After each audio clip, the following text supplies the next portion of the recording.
Aujourd'hui est certes farfelue, mais très édifiante de faire la liste de ces broutilles insignifiantes capables de vous pourrir une journée. Je ne parle pas de choses graves, rien de mortel, rien de méchant, mais de ces petits grains de sable embêtants qui, mis bout à bout, finissent par nous faire. Ces contretemps qui nous agacent, qu'on n'aurait jamais pu imaginer et qui contrarient notre sérénité par des dysfonctionnements qui lassent.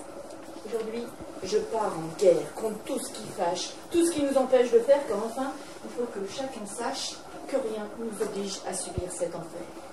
Aussi, cessez donc de vouloir à tout prix retrouver ce foutu ouvre-boîte perdu quand vous mourrez de faim à midi devant une boîte de raviolis super vue. De toute façon, il réapparaîtra le trait juste quand vous aurez décidé de vous en passer et qu'après avoir tenté sans succès l'ouverture à la fourchette, vous opterez pour du riz en sachet. Vous penserez avoir vaincu, mais c'est loin d'être gagné. Parce qu'il ne faut pas croire que la gazinière héritée de mamie se laissera allumer comme ça sans résister. L'allume-gaz piquera, mais vous refusera une étincelle bénie. Le riz cru, c'est pas digeste et puis ça reste dans les dents. Alors, en vrai MacGyver, vous gratterez une bonne vieille allumette. Mais bon, va savoir d'où vient le vent, un courant d'air, vous sursautez, et là que ça pète. Avant même de comprendre ce qui se passe, le torchon brûle dans la cuisine. C'est la panique en un éclair. Non, c'est pas de l'humour, ça vraiment ça m'agace. On se souvient de ces vieux cours de physique.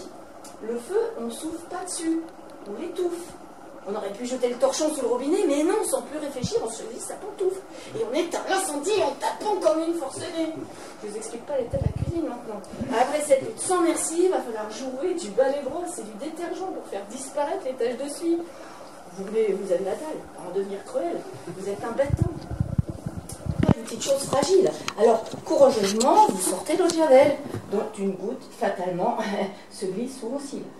Et c'est le moitié morne que vous plongez sous l'évier pour y trouver enfin la casserole pour le riz. Et vous vous réjouissez de voir déjà l'eau y couler, qu'en force et de reconnaître que c'est pas fini. Parce que l'eau refuse de s'écouler dans le siphon. Et oui, vous l'aurez compris, c'est bouché. Et moi je dis que quand le sort s'acharne, il ne faut pas jouer au plus con. Pas la peine de chercher le déboucheur sous l'évier. Vous savez d'avance qu'il n'y sera pas, ou que la bouteille sera vide. Bref, que rien n'ira comme il faut. Alors moi je vous le répète, aujourd'hui je pars en guerre contre tout ce qui fâche, tout ce qui nous empêche de faire, car enfin il faut savoir, il faut que chacun sache que rien ne nous oblige à subir toutes ces tortures ménagères.